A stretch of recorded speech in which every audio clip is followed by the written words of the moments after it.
Há milhares de anos, seres celestiais chegaram ao nosso mundo. Vistos e adorados como deuses, eles trouxeram consigo conhecimento, tecnologia e até desenvolveram um tipo de raça superior. Parece sinopse de uma ficção científica? Poderia, mas e se eu falasse que isso tá mais pra Bíblia e literatura judaica? Você acreditaria? Eu sou Abner Pereira e vamos explorar o que Eternos, o épico da Marvel que tá virando filme, tem a ver com tudo isso.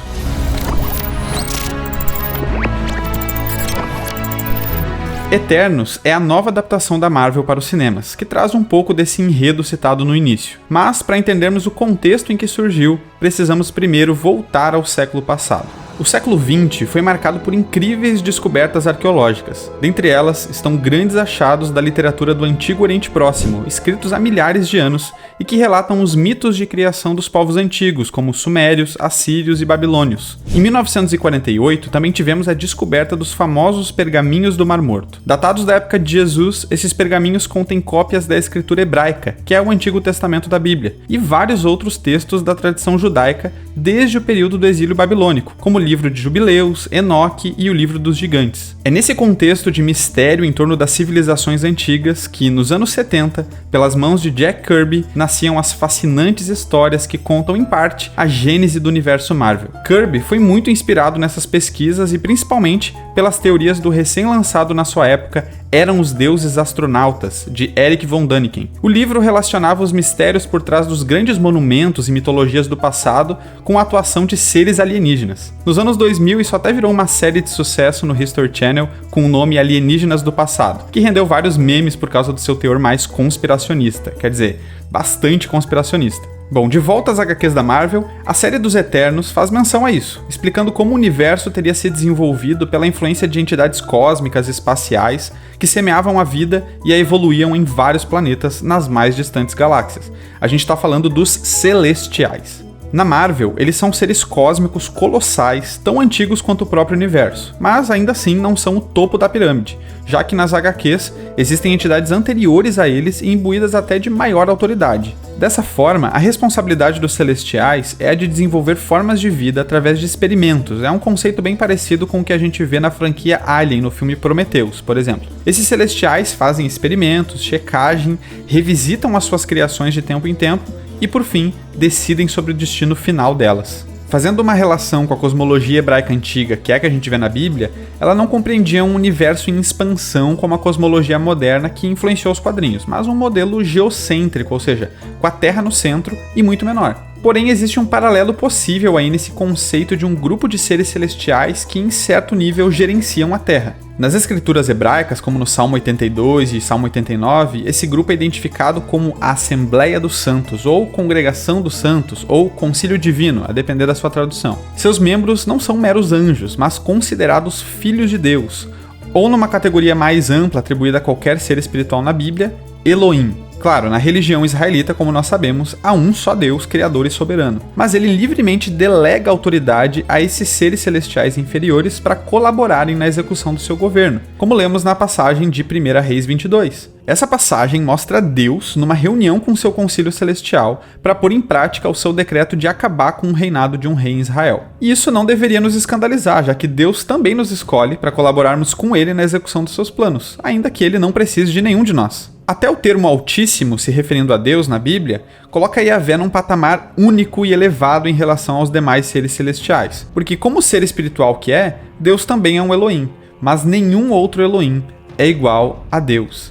Ele possui natureza e atributos únicos, diferente de qualquer outro. A própria Marvel tem um conceito monoteísta parecido na figura pouco vista do One Above All. Ele tem atributos bem semelhantes ao Deus judaico-cristão. Agora, de volta aos Celestiais dos quadrinhos, observando o desenvolvimento da vida no nosso planeta há milhões de anos, eles fizeram experimentos genéticos que aceleraram a evolução dos primatas, o que deu origem a 3 raças na Terra: os humanos, nós, os Eternos, que são seres semelhantes a nós, porém imortais e superpoderosos, que são os protagonistas dessa história, e os Deviantes, que é uma espécie de anomalia, um erro, mas ainda assim com uma força maior que a dos seres humanos. Por serem superiores em poder, os Eternos foram incumbidos pelos Celestiais da missão de supervisionar a Terra. Mas acontece que eles se omitiram desse papel. O resultado foi uma era de tirania pelos deviantes que dominaram o planeta e escravizaram os seres humanos por muitos anos. Bom, vamos dar uma pausa e pensar de novo na compreensão hebraica da Ordem Celestial para ver como isso se relaciona com esses acontecimentos dos quadrinhos. Como já vimos, na visão israelita de hierarquia do céu, Yahvé é o único Deus criador, mas que compartilha da sua autoridade com outros seres celestiais que cooperam com seus planos. Aliada à literatura judaica do Segundo Templo, e aí a gente está falando de uma literatura que foi produzida entre 500 a.C. a 70 anos depois de Cristo, a Bíblia narra alguns desses seres celestiais que deveriam cooperar com Deus, mas escolheram se rebelar, pondo em ação seus próprios objetivos. São o que muitos chamam de anjos caídos. E o primeiro grupo a fazer isso são os de Gênesis 6, do versículo 1 ao 4, onde diz que os filhos de Deus tiveram relações com as mulheres e geraram criaturas gigantes e poderosas, os Nefilins. O pseudoepígrafo de Enoque, aquela literatura encontrada nos pergaminhos do Mar Morto e até uma literatura citada e referenciada no Novo Testamento, expande essa história, relatando quão maus e tiranos foram esses gigantes, inclusive escravizando e devorando os seres humanos. O paralelo é esse. Da mesma forma que os celestiais nas HQs, através de experimentos, geraram criaturas poderosas, os Eternos e os Deviantes, os seres celestiais de Gênesis 6, através da sua incursão na Terra, também geraram criaturas poderosas, os Nefilins, que são os gigantes. Essa coisa de deuses e seres celestiais coabitando com seres humanos e gerando uma descendência de criaturas poderosas, semideuses, com acesso a um conhecimento elevado, é algo comum em várias civilizações antigas. Só que enquanto as outras civilizações viam esses semideuses gigantes de forma positiva, como até seus mitos fundantes, ou como o autor de Gênesis 6 diz, os heróis do passado, na perspectiva israelita, eles são vistos como maus, tão rebeldes quanto os seres celestiais que os geraram, e que por fazerem isso pecaram contra Deus. Ou seja, enquanto os Nefilins na Bíblia oprimiram os humanos e os levaram à decadência, os descendentes das divindades nos mitos dos outros povos foram responsáveis pelo progresso, pelo avanço civilizatório. É como se a Marvel estivesse nos apresentando aqui as duas versões de uma única história. A gente pode olhar para os deviantes da perspectiva israelita, ou seja, de forma negativa, e olhar para os Eternos da perspectiva alternativa das outras civilizações, ou seja, positiva. Bom, a história nos quadrinhos segue, e aquela tirania dos deviantes sobre a humanidade fica insustentável, até que os Eternos decidem invocar os Celestiais para resolver a situação.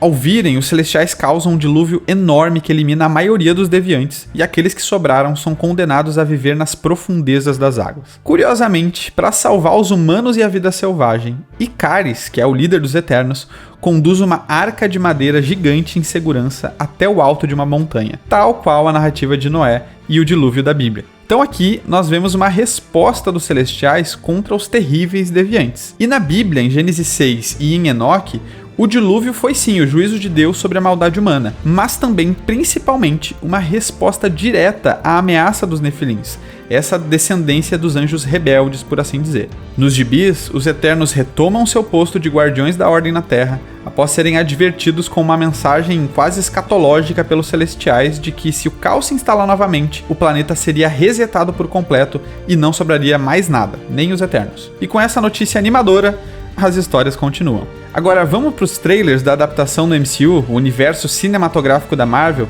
e ver se a gente encontra dicas do que tá por vir e mais paralelos. Bom, de cara, diferente dos quadrinhos, os Eternos têm sua aparição na Terra pela primeira vez há 7.000 anos vindos do espaço. 6 a 7.000 anos atrás é a data aproximada da origem do universo, se a gente tomar como base os mitos criacionais e a genealogia bíblica, sugerindo desse modo que esse foi o início da influência dos Eternos na história. Por virem de fora da Terra e subordinados aos Celestiais, e aqui numa cena quase como numa Assembleia Divina, os Eternos no cinema cumprem um papel mais parecido com o dos anjos de Gênesis 6. Esses protagonistas assumem uma postura de serem apenas vigias no planeta, buscando interferir o mínimo possível na história humana. O paralelo fica ainda mais interessante, já que vigias é exatamente o nome e função dos anjos que se rebelaram na história que Enoque expande de Gênesis 6. Subordinados a Deus, esses anjos deveriam apenas observar e vigiar a Terra. Como o trailer mostra, essa também era a intenção dos Eternos, mas as cenas contrariam as suas falas. Tanto na Marvel quanto na Bíblia, os dois grupos falham nas suas missões delegadas e acabam interferindo mais do que deveriam. A cena em que a eterna Cersei apresenta uma adaga a um humano é pontual. Enoque descreve que a maldade humana multiplicada, como nós vemos no versículo 5 de Gênesis 6, não se dá só porque o ser humano é ruim e ponto, mas porque além de ter relações com as mulheres, cada um desses vigias, esses anjos rebeldes, também apresentaram aos seres humanos conhecimento, magias e tecnologias nocivas, como armas. Uma parte de Enoque diz até que um deles ensinou os homens a fazerem espadas, facas, escudos e armaduras.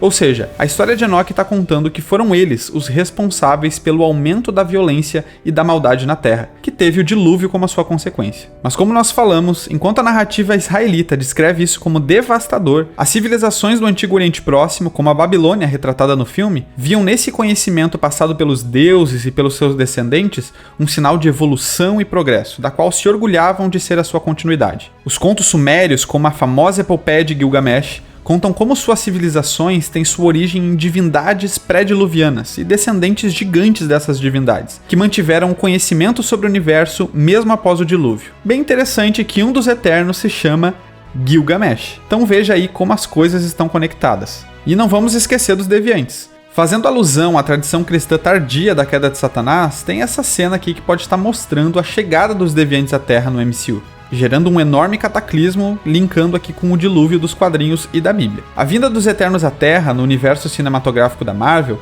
pode ter muito a ver com uma missão de supervisionar os deviantes após estes terem sido condenados a viverem nas profundezas do oceano. É interessante esse destino dos deviantes, uma vez que os anjos rebeldes de Gênesis 6 também têm sua condenação nas profundezas do abismo. É a eles que as cartas de Judas e Pedro se referem ao falar dos anjos que não guardaram a sua posição, foram atrás de corpo estranho e por isso estão algemados nas trevas aguardando o juízo final. Na cosmologia hebraica, o oceano, ou também esse abismo, está muito associado ao caos, à desordem, ao habitat daquilo que é maligno. O próprio Jesus se faz senhor sobre esse imaginário quando caminha sobre as águas do mar tempestuoso da Galileia, e em outro momento ordena que o mar se acalme. O plot do filme, ao que me parece, vai ser um momento em que os deviantes tentarão se libertar dessa prisão do fundo do oceano vindo para a superfície, numa tentativa de tomar o controle do planeta.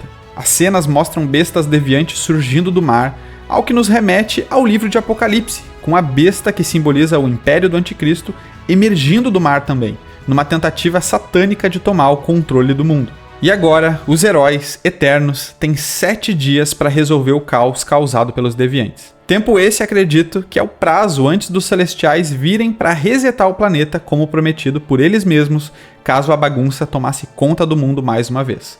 E pelo que parece, é o que os deviantes vão fazer. Em relação aos 7 dias, é quase dispensável a gente falar da importância do número 7 como um símbolo bíblico para eventos que apontam para Deus. De forma direta, 7 dias é o período da criação do mundo no livro de Gênesis, onde Deus reestabelece a ordem no cosmos a partir de uma matéria sem forma e vazia, coberta de águas caóticas. Os primeiros líderes da igreja cristã, como Barnabé, Irineu e Lactâncio, relacionavam os 7 dias da criação com um período de 7.000 anos da história humana, para que só então a eternidade, ou o céu, como muitos falam, fosse inaugurado. É essa missão que os Eternos terão de encarar: reestabelecer a ordem no mundo ao fim do 7º milênio, já que eles vieram há 7.000 anos, antes do seu fim apocalíptico. Será que eles vão conseguir? É o que a gente vai precisar assistir para saber. Até lá, nos deslumbramos com o verdadeiro épico bíblico já disponível, de Gênesis a Apocalipse, num compilado de histórias fantásticas e profundamente reais, que renovam o nosso olhar a cada dia, para enxergarmos que o universo tem um propósito muito maior que experimentos de seres celestiais, mas é a expressão de um Deus amoroso que dá sentido à nossa existência, da qual o ser humano, mesmo tentando fugir, acaba esbarrando nas mesmas histórias.